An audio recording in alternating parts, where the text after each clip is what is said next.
Assalamualaikum warahmatullahi wabarakatuh. Salam sejahtera buat kita semua. Oke, kita lanjutkan ceritanya. Kita ke kebun lagi. Bab 3045 sampai bab 3048. Berita itu juga menyebar bahwa Junjun setengah didetoksifikasi. Selain memberikan cara untuk mendetoksifikasi Bonti, itu juga menghalangi Hydra dan kekuatan misterius. Ayo, hancurkan, hentikan, ayo, putriku setengah terdetoksifikasi sekarang, banyak sampah. Bisakah kamu menghentikannya, sampah? Ye Junlin melampiaskannya dengan gila. Meskipun dia dihalangi sepenuhnya, dia tetaplah seorang pria sejati dan setengah dari racunnya telah disembuhkan. Berita itu tersebar dan seluruh dunia terkejut. Terutama kekuatan seperti Hydra. Sialan, ada yang namanya Gu beracun yang menelan racun, setelah menghisap setengah racunnya. Bukankah itu berarti putri Ye Junlin akan segera didetoksifikasi? Ye Junlin, aku sangat membencimu. Tidak, kita tidak bisa membiarkan putri Ye Junlin terus didetoksifikasi. Kami ingin meminta kerajaan beruang perang untuk mengirim orang, berapapun harganya. Jangan biarkan Ye Junlin membatalkan sisa setengah racunnya, putri. Hydra cemas, mereka belum keluar dari bayang-bayang pembunuhan ketiga pemimpin tersebut. Ye Junlin mendetoksifikasi setengah dari racun putrinya. Ini adalah kabar buruk bagi mereka. Setelah mendengar permintaan mereka, pejabat senior kerajaan beruang perang langsung menyetujuinya.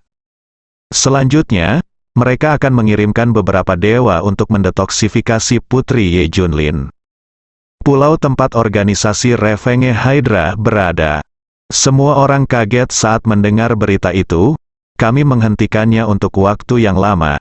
Tetapi pada akhirnya, Ye Junlin masih mendetoksifikasi putrinya di tengah jalan.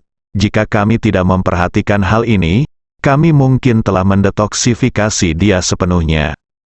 Semua orang sangat frustrasi. Tidak, jika ini terus berlanjut.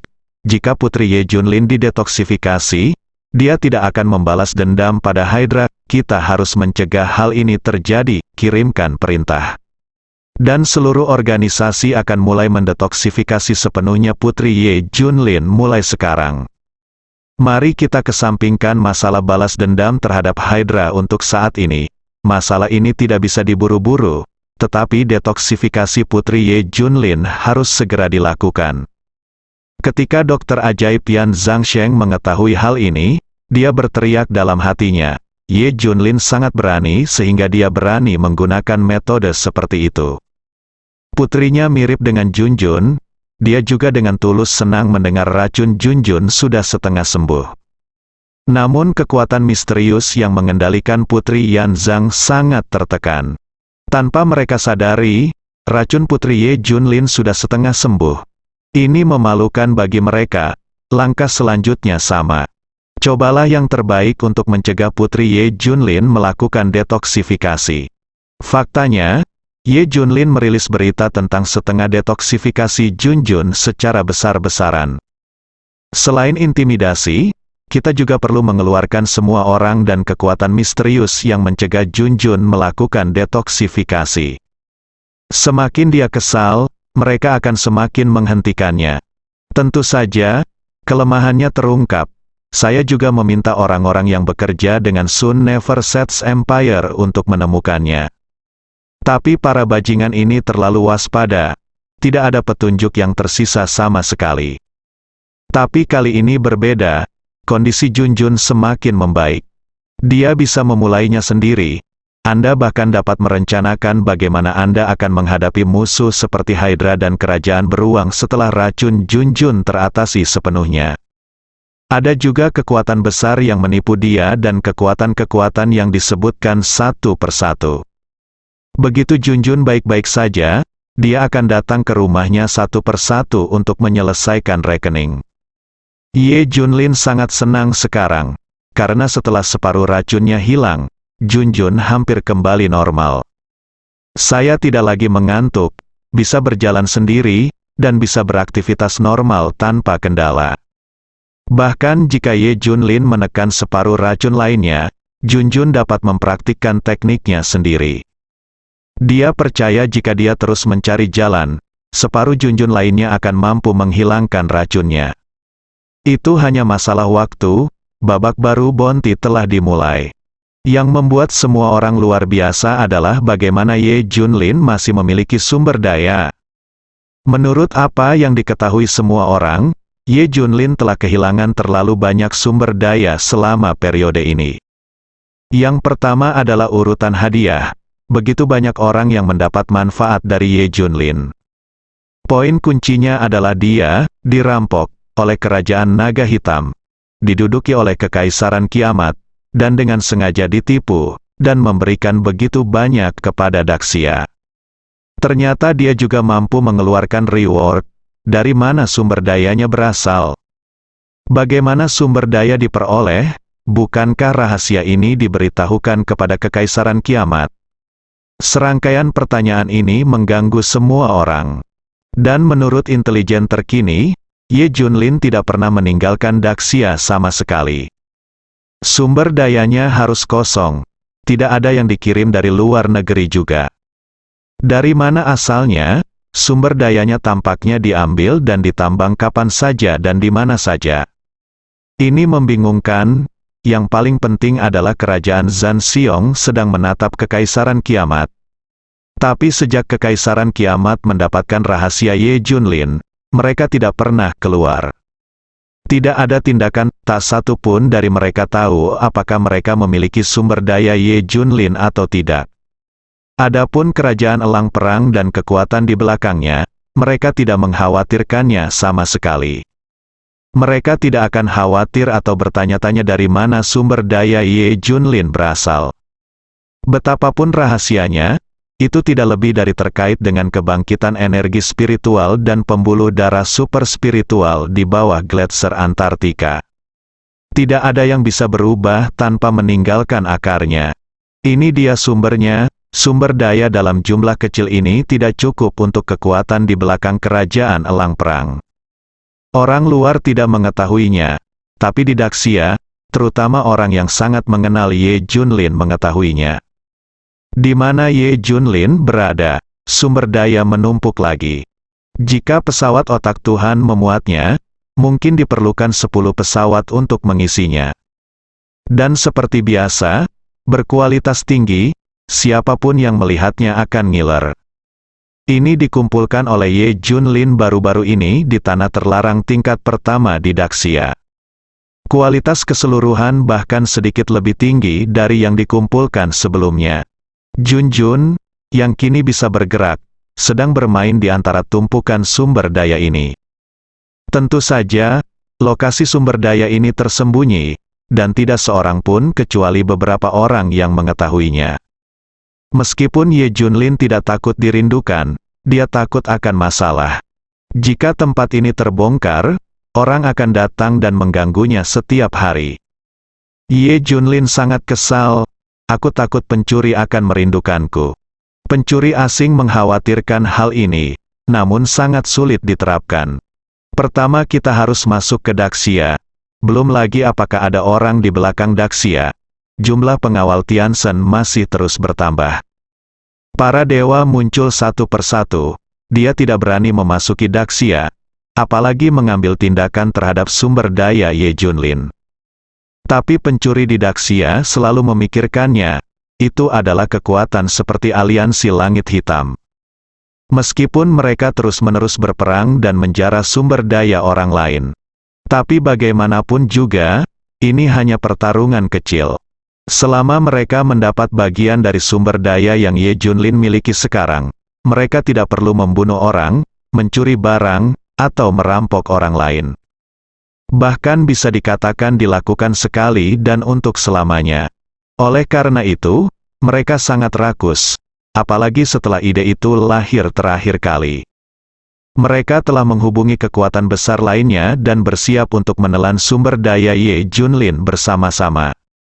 Setelah beberapa kontak, kekuatan besar seperti aliansi langit hitam memiliki total 24 orang yang berpartisipasi, dan ada 40 atau 50 kekuatan kecil lainnya. Bersama-sama, Semua partai kini kuat dan berkuasa. Anda dapat mengambil tindakan terhadap Ye Junlin. Namun pertanyaan yang menyedihkan sekarang adalah, di mana sumber daya Ye Junlin ditempatkan? Saya belum mengetahuinya. Ini adalah pekerjaan teknis. Tempat ini sangat rahasia. Mereka sudah lama mengirim orang untuk mencarinya, tetapi mereka belum menemukannya. Tepat ketika mereka sedang cemas, salah satu kekuatan, Istana Tangan Darah, membawa berita. Aku benar-benar tidak menyangka Ye Junlin akan menaruh sumber daya di tempat ini. Pantas saja kita tidak dapat menemukannya. Tuan Istana Tangan Berdarah berkata dengan terkejut. Semua orang berkumpul di sekitar berita yang diungkapkan oleh divisi Tiansen, di mana sumber daya Ye Junlin disembunyikan. Saya tidak menyangka bahwa Ye Junlin sebenarnya menyembunyikan sumber daya di sarang Raja Gus Jahat. Begitu penguasa Istana Tangan Berdarah selesai berbicara, semua orang mulai berbicara. Semua orang terkejut. Ada begitu banyak dari mereka yang mencari kemana-mana akhir-akhir ini.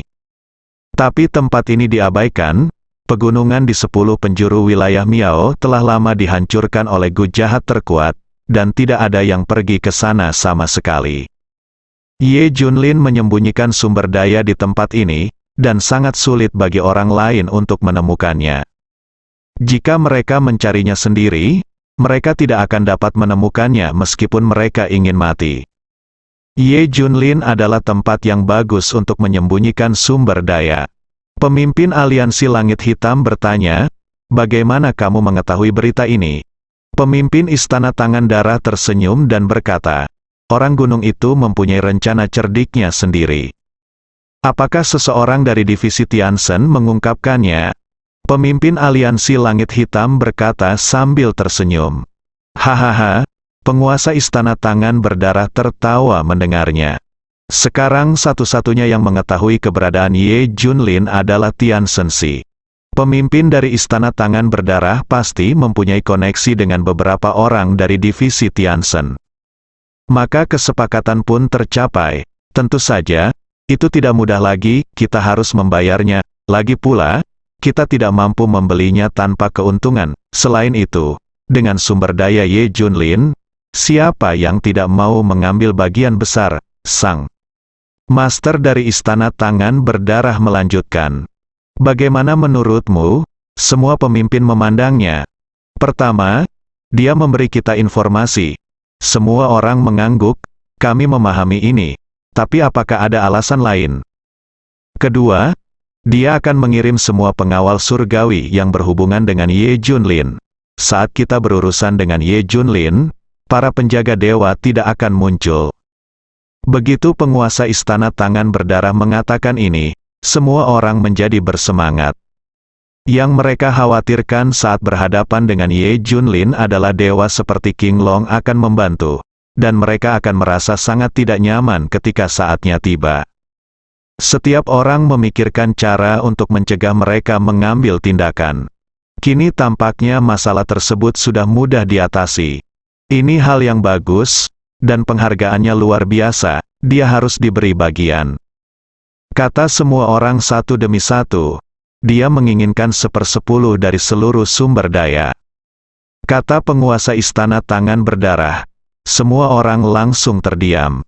Sedikit ragu-ragu, 1/10 terlalu banyak. Oke, aku tidak punya pilihan selain setuju, bagaimanapun. Pengawal surgawi bisa diusir, hanya dengan begitu kita bisa berhasil. Pemimpin Aliansi Langit Hitam mengertakkan gigi dan setuju. Iya, saya setuju, yang lain setuju satu demi satu. Semua orang tahu apa arti sumber daya saat ini. Bahkan para dewa dari divisi Tiansen serakah dan ingin mengambil makanan besar. Tetapi meskipun mereka memiliki niat berbahaya dalam hal ini, mereka tidak dapat bertindak secara terbuka dan terbuka terhadap Ye Junlin karena status mereka. Ini adalah satu-satunya cara untuk mendapatkan sepotong kue. Mereka tidak melakukannya untuk Daxia atau Tiansen Si, tapi hanya untuk diri mereka sendiri. Lagi pula, semua orang sekarang tahu bahwa dewa sebenarnya bisa menjadi lebih kuat, dan bukan itu intinya. Namun jika seorang dewa ingin menjadi kuat, dia harus membutuhkan sumber daya yang besar. Dia membutuhkan lebih dari yang lain. Sumber daya Ye Junlin sebenarnya didambakan oleh banyak orang sekarang. Hahaha, saya pikir orang-orang di divisi Tiansen sangat mulia. Mereka semua melakukannya demi Daxia dan yang lainnya. Saya tidak menyangka mereka sama dengan kita. Mereka semua adalah pria yang sok suci di permukaan. Mereka semua adalah tuan-tuan yang sok suci. Mereka semua sangat serius, tetapi nyatanya hati mereka lebih gelap dari hati kita. Sayang sekali untuk mengungkapkan berita dan mengusir orang, hahaha. Siapa yang tidak mau, tidak melihat begitu banyak sumber daya, sungguh orang yang serakah. Wajar jika orang-orang dari divisi Tiansen memiliki niat jahat seperti itu, saya hanya tidak tahu siapa itu. Semua orang berkata dan melihat ke arah master dari aula tangan berdarah. Jangan tanya siapa orangnya, masalah ini dirahasiakan, kamu tidak akan diberitahu. Tetapi beberapa orang seharusnya sudah menebak siapa orang itu. Kamu bisa mengetahuinya. Ambil itu, turunlah dan bersiap untuk menyerang Ye Junlin. Segera, semua orang mengumpulkan semua kekuatan. Ia mulai menembus pegunungan di segala penjuru wilayah Miao sedikit demi sedikit. Setelah sekitar setengah hari, semua pasukan berkumpul. Tempat di luar sarang Raja Jahat Gu dipenuhi orang. Kali ini jumlah orangnya 3 kali lebih banyak dari sebelumnya. Khususnya, semua pihak mengeluarkan kekuatan tempur mereka yang sebanding dengan para dewa. Semua pihak berkumpul, dan ada lebih dari 60 prajurit yang bisa menyaingi para dewa. Artinya dalam waktu singkat, kekuatan besar memiliki lebih dari 60 dewa. Mereka semua menyergap di luar sarang Raja Gu yang jahat. Menunggu untuk memulai, orang-orang mereka baru saja memeriksanya sendiri. Benar saja, semua sumber daya Ye Junlin ada di sini. Berita dari divisi Tenjin benar adanya. Langkah selanjutnya adalah menunggu seseorang dari divisi Tiansen mengambil semua pengawal Tiansen yang terkait dengan Ye Junlin. Sisi lain, Tiansen Si tiba-tiba menerima perintah untuk pergi ke utara untuk menyelesaikan krisis besar. Ada pergerakan tiba-tiba di kerajaan beruang perang dekat perbatasan utara, dan semua pengawal surgawi harus dikirim untuk menjaga perbatasan utara guna mencegah kecelakaan. Setelah menerima berita bahwa semua pengawal surgawi sedang menuju ke utara, aliansi langit hitam dan kekuatan besar lainnya tidak bisa lagi berdiam diri dan melancarkan serangan habis-habisan. Menyelinap diam-diam ke sarang Raja Jahat Gu. Saat ini, Ye Junlin sedang menutup matanya untuk beristirahat. Junjun sedang meneliti banyak sumber daya dan sangat ingin tahu tentang segala hal. Dokter Kegelapan dan Otak Dewa juga sibuk dengan pesanan hadiah. Selain itu, tidak ada seorang pun. Ada tamu yang datang. Tolong sambut dia. Ye Junlin berkata tanpa membuka matanya. Sejak orang-orang ini muncul, Ye Junlin menyadarinya. Dan dia sama sekali tidak terkejut bahwa orang-orang ini menyerang sumber dayanya sendiri. Dia tahu hasilnya sejak dia menyingkirkan Raja Jahat Gu. Saya tahu bahwa cepat atau lambat orang-orang ini akan mengambil keputusan mengenai sumber daya mereka sendiri. Benar saja, sekarang akhirnya sampai di sini. Gemuruh, saat berikutnya, terdengar suara tanah bergetar. Semua kekuatan dari aliansi langit hitam ada di sini.